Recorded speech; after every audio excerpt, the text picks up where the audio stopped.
S kitkom v svet pravljic.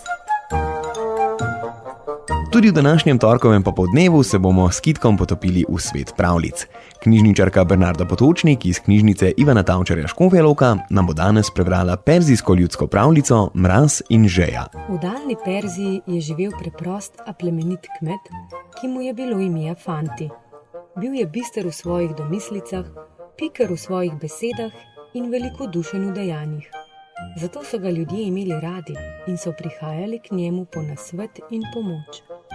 Prav kmalu je Afanti postal njihov junak. Sloves o njegovi iznajdljivosti se je razširil po vsem perzijskem kraljestvu, celo do Kitajske je segel. O njem so slišali tudi bogatini, ministri in sultani. Ti so rekli: kako je mogoče, da je navaden kmet tako pameten in za vse najde odgovor? Zato je neki sultan sklenil preizkusiti Afantija. Tisto leto je bila zima neverjetno mrzla. Sultan se je pokrival s 5 pernicami, pa še vedno ga je zeblo. Nekega dne je dal poklicati Afantija in mu rekel: Afanti, če si upaš noč prebiti zunaj na dvorišču in to brez plašča, dobiš od mene 100 srebrnikov. Prav, je rekel Afanti, slekel plašč in odšel na dvorišče. Tisto noč je bilo še posebno vetrovno in ledeno mrzlo. Afanti si je sapo grel roke in hodil sem ter tja po dvorišču.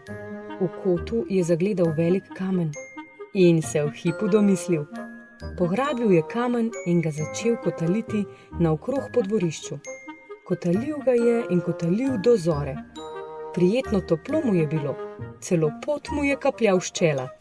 Sultan se je zjutraj zbudil in takoj pomislil, da je Afanti zagotovo že zdavnaj izmrznil. O, kako se je motil! Na svoje veliko presenečenje je zagledal Afantija, ki se je veselo sprehajal po dvorišču. Spomnil se je, da mu je obljubil 100 srebrnikov, ki so ga zdaj zapekli v žepu. Poklical je moža. Afanti, ali je ponoči sijal mesec? Sijal je, seveda je sijal, je odgovoril Afanti. Potem pa kar pozabi na srebrnike. Mesec je svetil in te grel. V takem bi si še jaz upal prebiti zunaj noč brez plašča. In ga je odslovil brez denarja. Minila je zima, minila pomlad in prišlo je poletje. V neznosni vročini se je nekoč sultan vračal z lova. Prijezdil je mimo Afantijeve domačije. Ker je bil neznansko žejen, je stopil na dvorišče. Afanti je sedel pod palmo pri vodnjaku in sultan mu je zaklical: Afanti, brž mi prinesi hladne vode, umiram od žeje. Takoj, premili sultan, kar sem stopite, mu je pomignil Afanti. Sultan je torej stopil k Afantiju in pogledal naokrog. Kje imaš vodo? Tukaj, je odgovoril Afanti in pokazal sultanu čez rob vodnjaka. Sultan je zlezel gor in se do polovice pasu nagnil čez rob.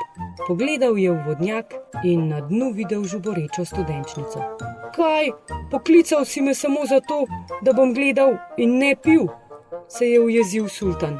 O, vaše veličanstvo, je rekel Afanti, če mesec sveti na človeka in ga lahko ogreje, zakaj pa si potem vi, če gledate studenčnico, ne pogasite žeje? Sultan je uvidel, da ga je Afanti ugnal v kozji rog. Dal mu je 200, ne samo 100 srebrnikov. Afanti je z vedrom zajel bistro studenčnico in sultan si je pogasil žejo. Pravijo, da sta še dan danes prijatelja in še vedno tekmujeta, kateri bo iznašel večjo modrost.